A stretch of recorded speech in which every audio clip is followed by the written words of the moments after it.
Good morning everyone. আজ ৮ই বৈশাখ। তো সকাল সকাল আমি ঘুম থেকে উঠে ফ্রেশ হয়ে খাবার দাবার খেয়ে যাবো ওকে টিউশন পড়াতে। হ্যাঁ, বাড়িতে থাকলে আমি রোজই টিউশন করিয়ে দিই, আর যেদিন ক্লাস থাকে সেদিন যাই না পড়াতে। এখানে ওকে পড়তে বলা হচ্ছে, কিন্তু না পড়ে ও এখন মাদুর ঠিক করছে। হ্যাঁ, কোনো রকমের টাইম পাস তো করতে হবে। আর কিছু লিখতে দিলে কিভাবে বসবে ও বেচারা খুঁজে পায় না। এরকম ভাবে ওর অনেকটা সময় চলে যায়। কি করা যায়, বাচ্চা ছেলে। তারপর ওকে পড়া দেওয়ার সময় তো ও আর তর সায় না, ছুটি দিতে না দিতেই ও নিচে দৌড়।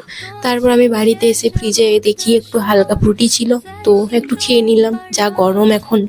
তারপর আমি ব্যাগ গোছাচ্ছিলাম, কারণ আমি মামা বাড়ি যাবো কিছুদিনের জন্য।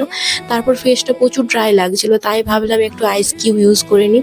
স্নান টান করে আমি একটু দই খেতে বসেছিলাম, আর এটা অন্য কোম্পানির, এটা আমি ফার্স্টবার ট্রাই করলাম, কিন্তু ভালো ছিল। আর যেহেতু স্কিনটা প্রচুর ড্রাই লাগছিল, তাই এই সিট মাস্কটা ইউজ করছিলাম, ভালো করে ইউজ করতে পারিনি।